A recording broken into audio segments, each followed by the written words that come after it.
반갑습니다. 송재준입니다. 이번에 윤석열 대통령에 대한 탄핵 심판에서 윤석열 대통령의 심경과 그리고 또 변호인으로서의 역량을 가장 많이 보여준 사람으로 김계리 변호사를 많은 분들이 꼽으실 것 같습니다.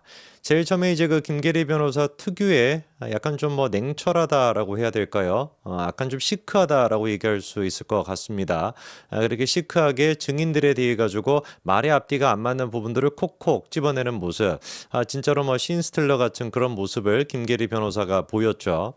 그냥 단순하게 김계리 변호사가 정치적인 어떤 유불리에 따라 가지고 말이 안 되는 소리를 그냥 주장한다라고 한다면 지금과 같이 많은 분들이 김계리 변호사한테 그렇게 공감할 수 없을 겁니다. 정말로 증인들이 말의 앞뒤가 달라졌던 부분, 검찰 조서와 맞지 않는 부분, 이런 부분들을 정확하게 김계리 변호사가 집어냈었고요. 그리고 특히나 나아가서 헌재를 상대로 해서도, 문영배 재판관을 상대로 해서도 김계리 변호사가 얼마나 날카롭게 질의를 했습니까?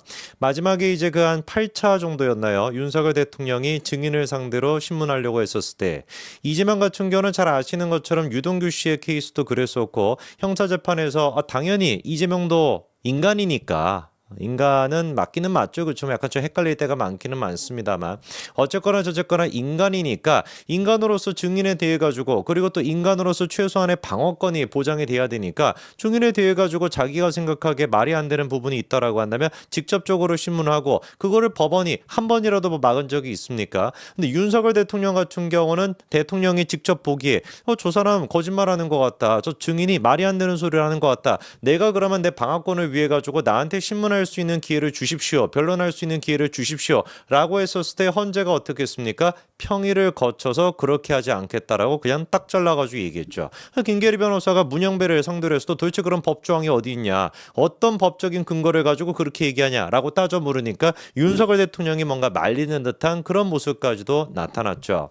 이번에 이제 그 마지막 최후 변론에서도 김계리 변호사가 자기 어떤 솔직한 심정을, 그리고 또 동시에 윤석열 대통령의 계엄에 대해서 자기가 갖고 있는 생각을 유감없이 또 보여줬는데요. 상당히 저는 좀 개인적으로 공감이 되는 부분들이 많았습니다. 특히나 이제 그 민주당이 이 계엄이라고 하는 거에 대해 가지고 겉으로는 무서웠다, 공포스러웠다, 뭔가 어쩌고 저쩌고 이런 식으로 얘기하지만 저는 그거 다 쇼라고 보거든요. 제가 너무 가혹하게 얘기하는 걸까요? 저는 그렇게 보지 않습니다. 이재명도 그렇고 우원식도 그렇고 나이를 그렇게나 이제 먹었음에도 불구하고 막 신이 나가지고 한 손으로만 월담을 하지 않냐, 한 손으로 핸드폰을 잡고 월담을 하지 않냐, 이런 모습들은 결코 제가 보기에 공포나 두려움에 떠는 모습이 아니었습니다. 영상을 보시는 분들도 다 공감을 하실 거예요. 안기령 같은 경우는 어땠습니까? 군인들에 가가지고 총을 막 붙잡고만 나 쏴봐 막 이런 식으로 이제 까불고 있었는데, 그거를 진짜로 안기령이가 공포를 느껴가지고 그렇게 했다라고 할 수 있을까요? 자기가 보기에도, 이재명도 우원식도 안기령도 이런 애들이 보기에도 이 계엄이라고 하는 것이 이미 끝났구나, 정말로 진정성 있게 계엄을 하려고 하는 게 아니었다, 군인들 같은 경우는 정말로 나를 체포하거나 나를 어떻게 할, 해코지를 할 그런 생각이 없구나라고 하는 확신이 있었기 때문에 그렇게나 까불어댈 수 있었던 거 아니겠습니까? 이번에 그래가지고 김계리 변호사가 우원식도, 그리고 또 이재명도, 그리고 또 국회의원들까지 하나하나 조목조목 비판하는 부분이 있었는데, 일단 우원식에 대해서 뭐라고 비판하는지 직접 한번 들어보시죠. 우원식 의장의 월담 사진입니다. 그 국회를 봉쇄했다라는 취지인데요. 어떻게 보면 이것이 저에게 불리한 증거일 수도 있겠습니다만, 아무도 없는데 우원식 의장이 월담을 하는 사진입니다. 이것은 우원식 의장 스스로 뒤에서 누군가가 사진을 찍어준 거겠죠. 네, 이렇게 사진이 찍혀 있고요. 자, 일단 지금 김계리 변호사가 자기한테 불리할 수도 있을 법한 사진이다, 이 얘기를 하는 이유가 뭐겠습니까? 그렇죠. 국회가 뭔가 봉쇄가 되어 있으니까, 거꾸로 이렇게 얘기할 수 있는 거겠죠. 민주당 쪽에서는 국회가 봉쇄가 되어 있으니까, 그러니까 우원식이가 정문으로 들어가지 못하고 월담하고 있는 거 아니냐, 이렇게 이제 주장할 수가 있습니다. 또 반대로 생각을 해봤을 때는 얼마나 지금 이제 평화로워 보이고 얼마나 여유가 넘쳐 보입니까? 방금 전에 얘기가 나왔던 것처럼 우원식이 셀카로 찍었습니까? 지가 무슨 뭐 넘어가면서 자기가 라이브를 막 켰습니까? 아니잖아요. 옆에 있던 누군가가 보좌관이겠죠, 그렇죠? 그 보좌관 같은 사람이 우원식의 사진까지 찍어줄 정도로 그거를 기록으로 남겨가지고 야 이거 내가 좀 짠 거 좀 굴려보니까 나중에 이제 계엄 어차피 이거는 끝날 것이고 막 진정성 있는 계엄 같지도 않으니까 이거 계엄 어차피 조금 있으면 끝날 거니까 내가 영웅이 될 수 있겠다. 실제로 우원식이 그 뒤에 영웅 같은 모습을 지가 흠뻑 빠져가지고 오바했던 게 막 한두 가지였습니까? 국회의 어떤 의결을 거치지도 않고 지 멋대로 그냥 뭐 통과시켰던 거 그런 것도 지금 논란이 되고 있고 한덕수 권한대행의 탄핵안에 대해서도 그리고 또 뭐 국회 직원들한테 막 커피를 갖다가 돌리면서 지가 마치 대통령 후보로 된 것처럼 그렇게 설쳐댔잖아요. 저기서 어디를 봐가지고 우원식이가 계엄에 대해서 공포에 떨고 있는 모습이 보이냐 이겁니다. 그리고 이제 가관이 바로 누구였습니까? 이재명이었죠. 이재명의 월담 장면이었는데 그 부분도 김계리 변호사가 이렇게 지적하더라고요. 이 영상은 이재명 의원이 계엄이 선포되고 운전을 해서 국회에 들어가는 영상을 라이브로 유튜브 라이브로 방송한 그 영상의 일부입니다. 소리는 원래 녹음되지 않았고요.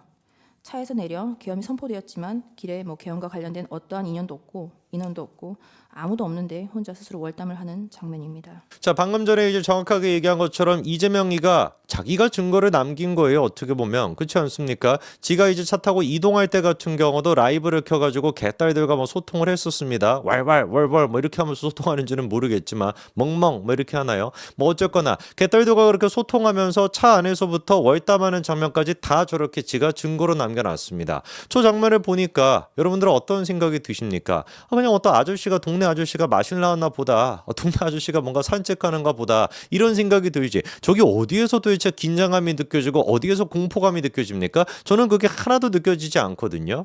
김계리 변호사가 지금 이제 우원식 국회의장과 이재명 대표 두 사람의 케이스를 갖다가 보여줬습니다만 이것뿐만 아니라 안기령도 그렇고 민주당 국회의원들도 하나같이 마찬가지였습니다. 정말로 진정성 있게 군인들이 그 국회의원들을 갖다가 막아서겠다라고 했으면 총을 가지고 있는 그 군인들이 정말로 국회의원들을 막고자 했으면 한 명의 국회의원이라도 과연 국회의 정문을 통과할 수 있었을까요? 이재명이 방금 영상 증거로 남겼던 것처럼 주변 어디를 보든지 간에 이재명이는 뭐 얼굴도 크고 뭐 워낙에 이제 그 얼굴이 잘 알려져 있는 인물이다 보니까 어디 가든지 간에만 눈에 띌 수밖에 없는 그런 인물인데 저런 인간이 나타났다고 해서 주변에 막 달려들어가지고 이재명의 팔다리를 붙잡고 막 끌어내리고 그런 모습이 하나도 없지 않습니까? 방금 영상에서 직접 보셨던 것처럼 주변에 아무도 없어요. 그러니까 여유롭게 이재명이가 한 손에 지금 라이브를 키면서 월담까지 하는 모습을 그렇게 지금 보여주고 있지 않습니까? 김계리 변호사가 지금 이제 두 가지의 영상을 통해서 뭐 여러 가지 영상은 또 있었습니다만 근본적으로 지금 제기하고 싶었던 얘기는 뭐겠습니까? 과연 이 계엄이라고 하는 거에 대해 가지고 민주당 그리고 또 이재명이 얘기하는 것처럼 정말 공포를 느꼈던 그런 계엄이었는가? 아니면 거꾸로 민주당의 얘네들은 오히려 이 계엄이라고 하는 것을 빌미로 해가지고 정치적으로 써먹을 수 있겠다. 좋은 수단이라고 생각한 거는 아닐까? 제가 봤을 때 후자에 훨씬 더 가깝습니다. 그러다 보니까 이재명이가 김어준 방송까지 나가가지고 내가 얼마나 두려웠는지 아십니까? 내가 진짜 얼마나 공포를 느꼈는지 아십니까? 그렇게 떠들고 댕기잖아요. 오죽 사람들이 이재명을 보고 계엄에 대해서 공포감을 안 느꼈나 보다. 오죽 사람들이 이재명과 우원식을 보면서 야 계엄이라는 것을 장난이라고 생각했나 보다. 파다하게 그렇게 생각을 하다 보니까 김어준 방송에 나가가지고 내가 숲에 숨어 있었다. 숲제명이 되지 않았습니까? 지금 뭐 숲제명 싫으면 제명숲이라고 하든지 그게 지금 이재명의 모습인 거예요. 오죽 정말 공포감을 안 느꼈다라고 하고 오죽 공포감이 안 느껴지면은 김어준 방송에 나가가지고 내가 공포를 느꼈습니다라고 지가 떠들고 댕기겠냐고요. 저는 정말로 국민들이 계엄에 대해 가지고 여러 가지 생각이 있을 거라고 봅니다만 한 가지만큼은 분명히 사실이라고 봅니다. 계엄이 발생하게 했던 기본적인 배경 그리고 또 계엄이 발생했던 그 순간 그리고 그 이후 이 모든 세 가지의 타임테이블에서 공통점은 뭐다? 민주당은 진짜 국가를 위해서 단 한순간도 고려하지 않고 단 한순간도 진짜 고민하지 않는 족속들이다. 대한민국이 발전하고 대한민국이 제대로 되기 위해서 정말로 책임져야 되고 정말로 사라져야 되는 존재는 민주당과 개딸들 찌째명이다. 이 생각이 듭니다. 여기까지 말씀드리겠습니다. 감사합니다.